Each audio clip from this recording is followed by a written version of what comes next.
Maintenant, quelques petits points à propos des comportements.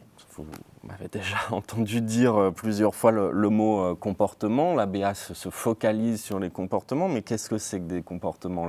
Les comportements, c'est, au sens large, l'activité des organismes vivants. L'activité, quand on parle des humains, c'est ce que les gens font, bien évidemment, mais c'est aussi la façon dont ils se déplacent, ce qu'ils disent, ce qu'on appelle des comportements verbaux, et c'est aussi ce que les personnes pensent et ressentent. Dans ce cadre-là, on parle de comportements internes, de comportements qui ne sont visibles que par la personne, des comportements que la personne va vivre elle-même. Il n'y a qu'elle qui va être spectatrice de ses propres comportements internes, de ce qu'elle pense, de ce qu'elle ressent. Mais pour certains, en tout cas, dans le domaine de l'ABA, ce sont quand même des comportements et des comportements qu'il faut prendre en compte. Quand on se pose la question de est-ce qu'on parle de comportement, on a un test qui vient de l'anglais, on va en parler quelques instants, on appelle ça le Dead Man Test. Le Dead Man Test, c'est le test de l'homme mort. Alors, ça peut faire un petit peu peur. En gros, c'est si un homme mort peut faire ce comportement, c'est que ça n'est pas un comportement. Un exemple très simple, ne pas crier, ce n'est pas un comportement. Ne pas bouger, rester assis, là on est à la limite. En tout cas, ce qu'il faut qu'on puisse se dire, c'est on doit se préoccuper des comportements, des choses qui vont être observables, des choses qui vont avoir un impact sur l'environnement de la personne, et c'est ça qui va nous guider pour savoir si on parle vraiment de comportement. Cette idée de se focaliser sur les comportements, comme je le disais tout à l'heure, c'est pour vraiment avoir une base communicable avec les autres personnes, avec l'enseignante, avec l'AVS. Si on commence à parler d'angoisse, si on commence à parler de ce genre de choses un peu impalpables, eh ben on ne saura jamais si les comportements sont modifiés. Pour nous, c'est ça qui est important, c'est que nos actions aient un impact, que nos actions puissent améliorer les comportements de la personne, dans le sens améliorer sa qualité de vie. On peut se poser les questions, par exemple, est-ce que les exemples suivants sont des comportements observables ou sont des interprétations? Donc si je prends l'exemple, Paul se frappe la tête au moment du dessert, est-ce que c'est un comportement observable? Est-ce que c'est plus de l'interprétatif?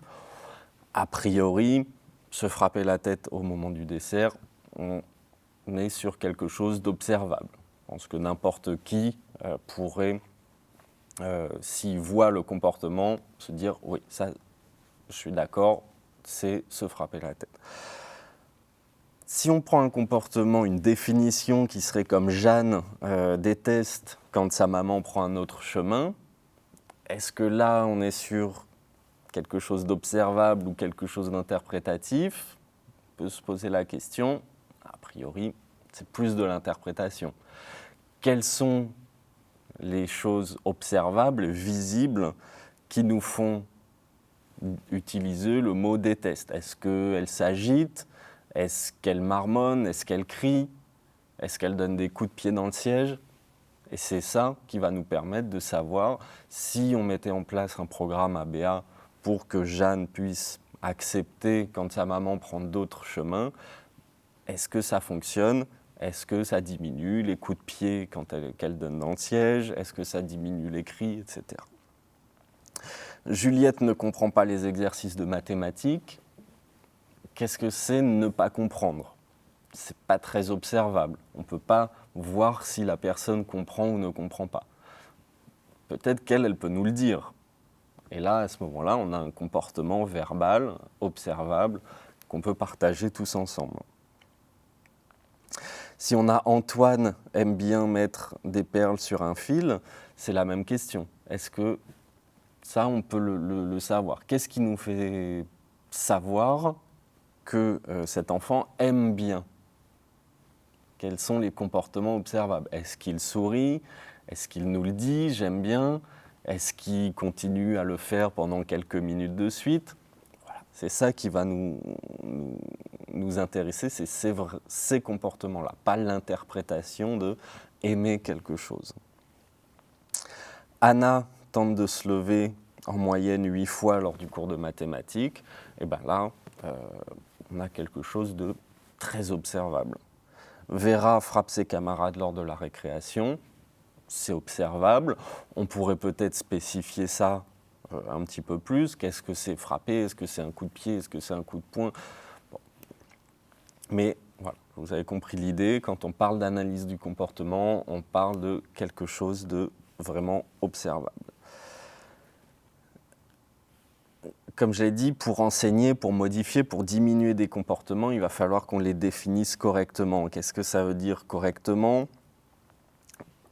On parle de comportements qui vont être observables, on peut les voir, mesurables. On disait tente de se lever 8 fois en moyenne. Et ben, là, c'est des choses qu'on peut comptabiliser, qu'on peut compter, et des choses spécifiques. Un autre test pour savoir si notre définition du comportement est une bonne définition. On ferme les yeux et est-ce qu'on peut l'imaginer? Est-ce que je peux imaginer un enfant qui déteste les mathématiques? C'est un peu compliqué. Est-ce que je peux imaginer un enfant qui met des perles sur un fil? Oui. Est-ce que je peux imaginer un enfant qui nous dit « Ah, j'aime bien les mathématiques » ou « Ah, je n'aime pas les mathématiques ». Oui, ça, on peut tout à fait l'imaginer. Donc là, on parle de comportement. La définition d'un comportement n'intègre pas d'interprétation. L'interprétation nous fait perdre de vue la chose sur laquelle on se focalise. Et si notre définition n'est pas assez précise, eh ben, il y a une grande probabilité pour que notre intervention, notre programme soit voué à l'échec, parce qu'on ne saura pas exactement sur quoi on travaille, on ne saura pas ce que les autres personnes de l'équipe ne sauront pas sur quoi elles travaillent, la façon de travailler. Donc il y a des chances qu'on ne puisse pas atteindre notre objectif. Pour trouver une bonne définition d'un comportement, on peut commencer par noter des exemples spécifiques de ce comportement. Si on se dit il faudrait qu'on travaille avec Antoine, il faut qu'on travaille un peu pour qu'il soit poli dans les magasins. On part d'exemples spécifiques. Qu'est-ce que ça veut dire être poli? Eh bien, ça veut dire, quand il arrive à la caisse, dire « bonjour madame ». Quand il paye, ça veut dire « voilà madame, tenez ». Quand il récupère ses articles, ça pourrait être de dire « merci ». Quand il s'en va, de dire « au revoir ». On part d'exemples spécifiques. Et c'est ça qui nous permet de trouver vraiment la définition du comportement qu'on va vouloir modifier.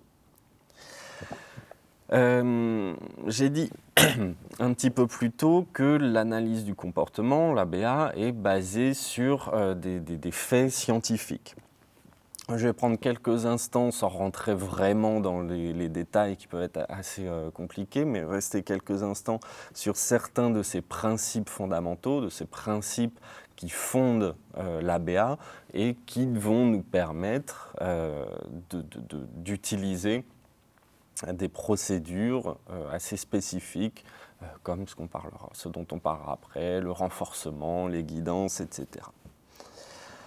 Le premier principe, c'est ce qu'on appelle la loi de l'effet. Qu'est-ce qu'elle nous dit, cette loi? Donc, elle a été démontrée, c'est que quand on présente une conséquence, donc ça peut être une conséquence positive pour la personne ou négative pour la personne, mais quand on présente une conséquence suite à l'apparition d'un comportement, c'est cette conséquence qui va faire que le comportement va augmenter dans le futur ou diminuer. Qu'est-ce que ça veut dire tout simplement? Ça veut dire que si, quand je vais dans le métro, je mets mon ticket dans la machine, si le ticket rentre bien dans la machine, il y a des chances que je puisse continuer mon chemin. Si à l'inverse, le ticket ne rentre pas, si le comportement n'est pas suivi d'une conséquence, qu'est-ce qui va se passer? Le comportement ne va pas continuer ou va se transformer. Voilà, typiquement, on va aller dans la machine d'à côté. Ce qui est important, c'est de bien savoir, de bien comprendre que nos comportements, comme les comportements des personnes avec autisme, dépendent de leurs conséquences. Qu'est-ce qui va se passer suite à tel ou tel comportement? Et c'est ces conséquences-là qui vont faire que le comportement va se reproduire ou pas dans le futur. Ça, c'est la loi de l'effet. C'est le principe de renforcement, principe de sanction, qui sont les bases de l'analyse du comportement. Un autre principe fondamental que je vais juste aborder rapidement, c'est ce qu'on appelle la loi du matching. La loi du matching, en fait, elle nous explique que quand on se retrouve face à différents choix de comportement, alors la plupart du temps, c'est des choix inconscients, selon le comportement, selon le taux de renforcement, selon la façon dont le comportement est renforcé et récompensé, on va se diriger de façon inconsciente vers tel ou tel comportement. Pour simplifier, ça veut dire que devant plusieurs choix, je vais choisir le choix, le comportement qui va être le plus simple, qui va me coûter le moins, ou celui qui va être le plus renforcé, donc qui va m'apporter le plus de bénéfices. C'est par exemple le cas de l'enfant à qui on enseigne à commencer à utiliser, je ne sais pas, des images pour communiquer, donc par exemple le PEX, et cet enfant-là, il a peut-être des habitudes pour obtenir un gâteau, il va chercher maman, il la tire par la main, il l'amène au placard. On va lui enseigner un autre comportement qui va être de donner une image pour obtenir la même chose, obtenir un gâteau. Et à ce moment-là, quand l'enfant il aura faim, il va se retrouver mais de façon inconsciente devant ce choix.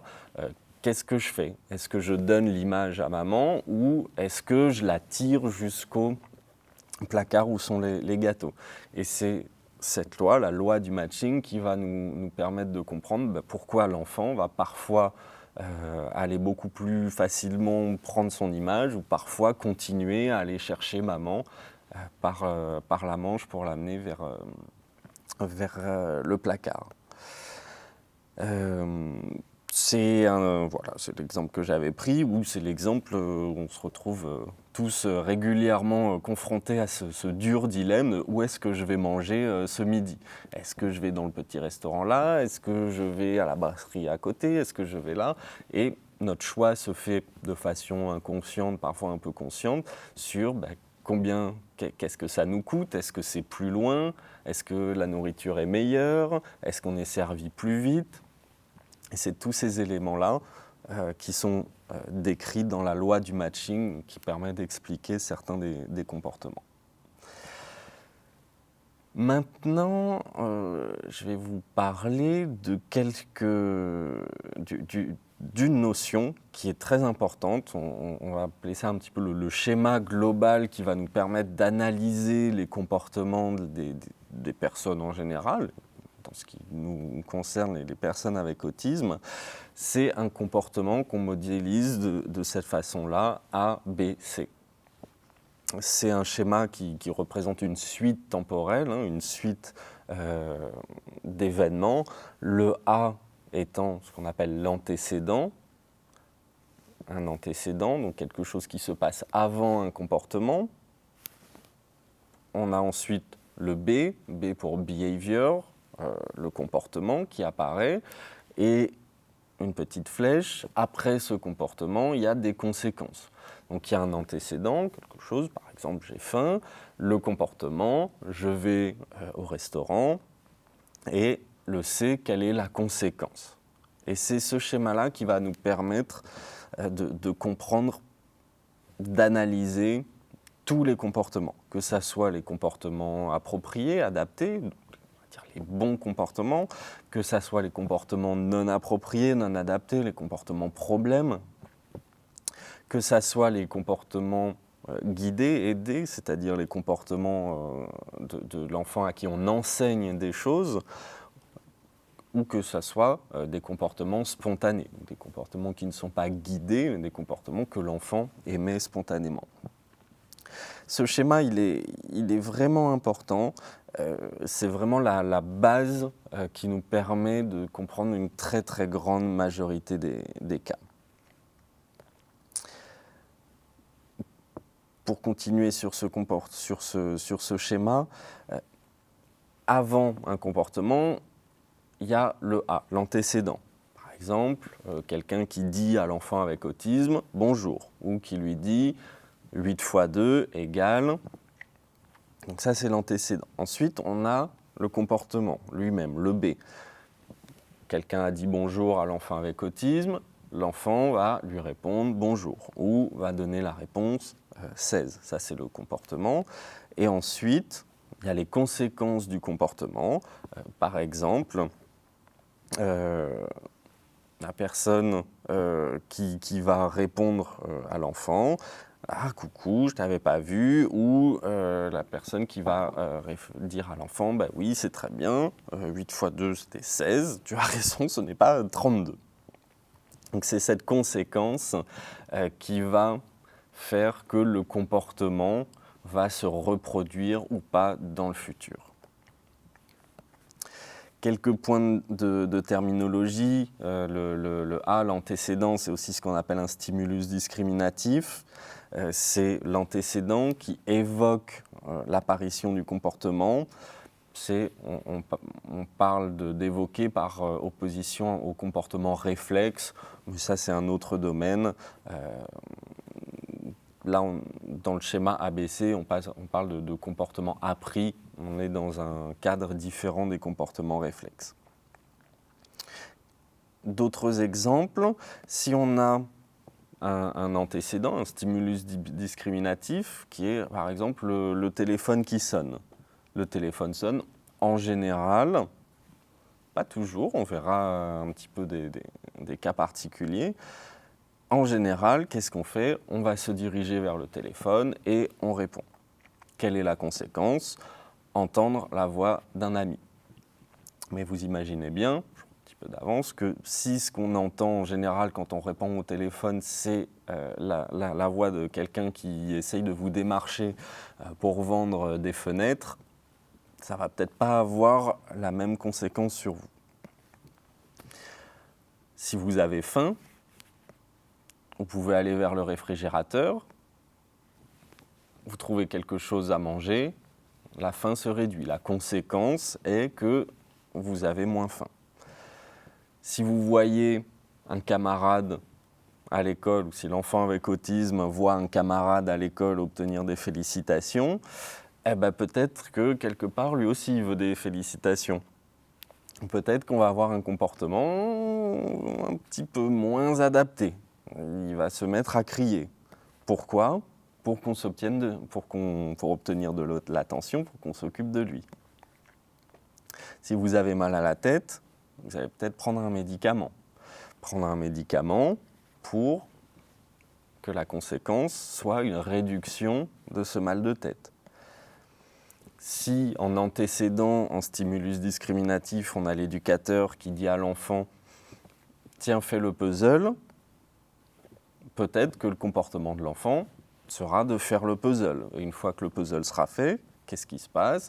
S'il y a ses petits personnages favoris sur le puzzle, eh ben, il sera très content, il va voir ses personnages favoris et la récompense, le renforcement, la conséquence sera de pouvoir voir son puzzle terminé par exemple avec Oui, Culbuto et ses copains.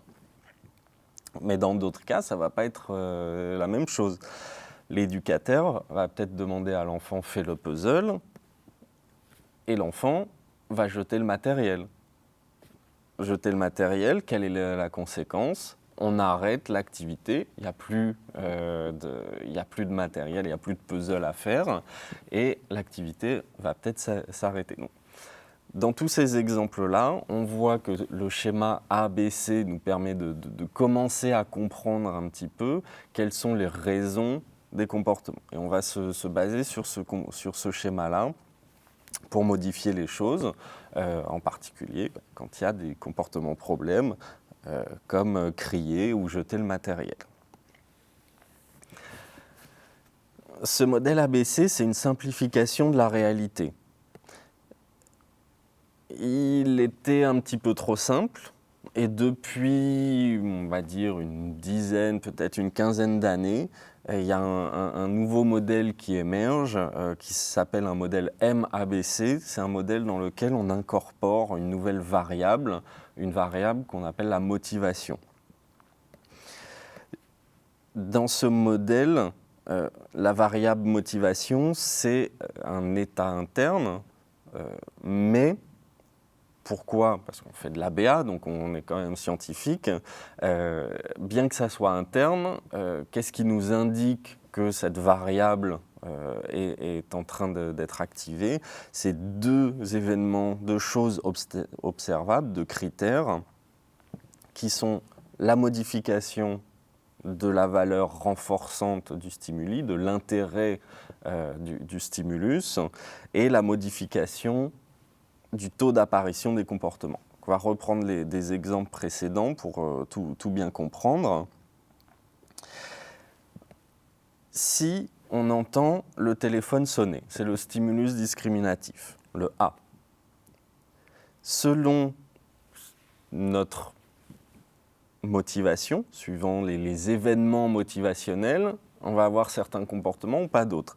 Donc si par exemple, j'ai déjà passé 45 minutes au téléphone avec quelqu'un qui était en train de faire du télémarketing, si le téléphone sonne à nouveau, je ne vais peut-être pas avoir le même comportement que si j'attends l'arrivée d'un ami à l'aéroport. Donc le même antécédent, le téléphone qui sonne, va pas forcément va pas forcément évoquer le même comportement suivant les événements précédents.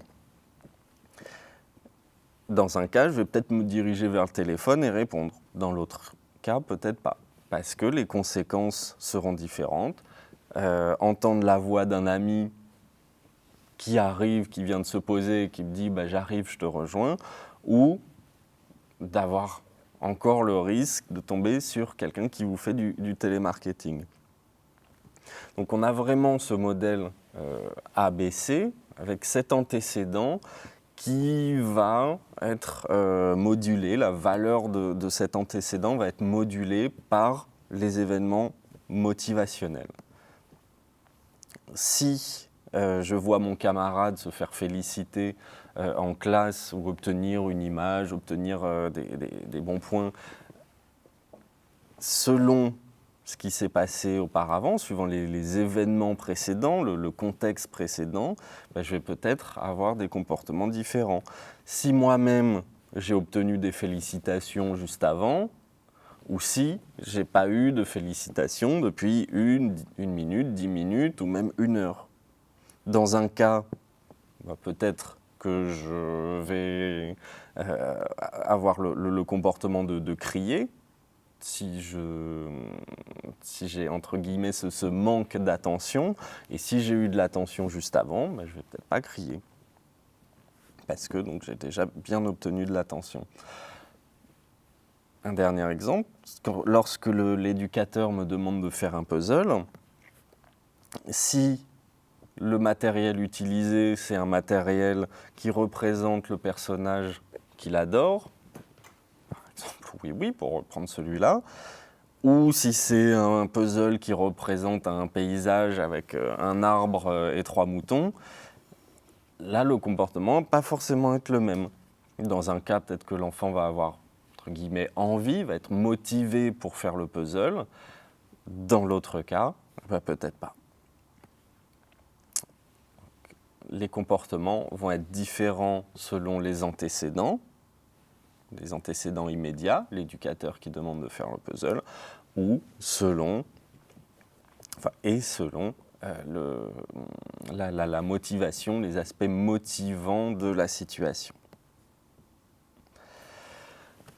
Un des derniers points, et un des points les plus importants sur cette partie, c'est que les comportements ont une fonction. Quand on dit ça, on dit en fait qu'est-ce qu'on implique? On implique que les comportements servent à quelque chose. Et quand on comprend à quoi ils servent pour la personne avec autisme, on peut essayer d'avoir prise sur ces comportements. Les comportements, ils peuvent servir à obtenir de l'attention, donc avoir une réaction de l'environnement social autour de nous, qu'on nous regarde, qu'on nous parle, qu'on nous prenne à part.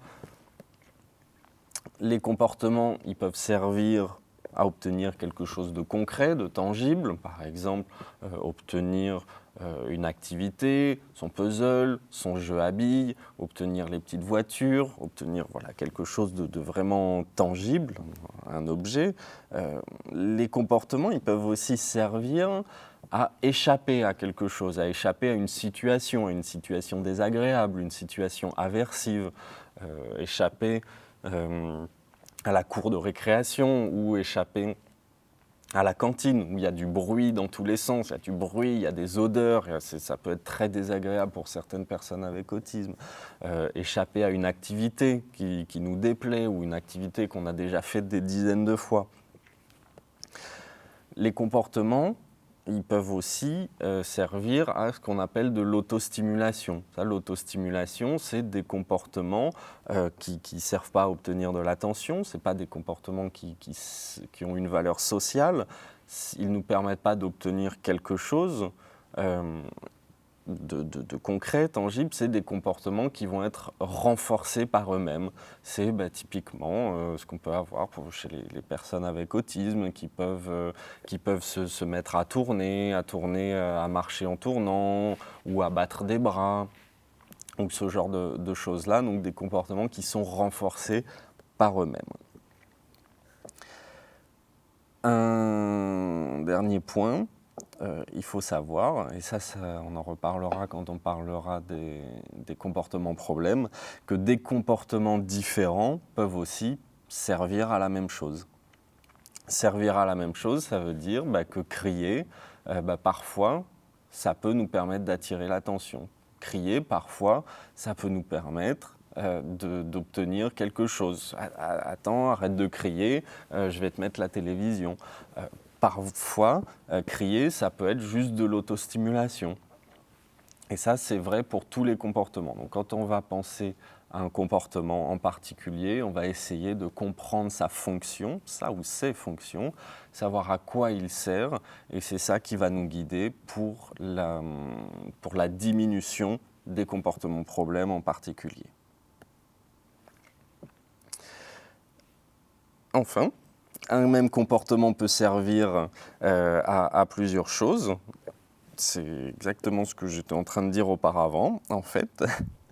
Donc on a un même comportement qui peut servir à plusieurs choses, crier qui peut servir à plusieurs choses, et le point juste avant, c'était en fait des comportements différents, crier, qui peut servir à obtenir de l'attention, aller voir maman et dire « maman, viens t'occuper de moi », ou taper sa petite sœur, tout ça c'est des choses qui peuvent servir à la même chose. Donc, en résumé, les comportements ont une fonction, ils servent à quelque chose.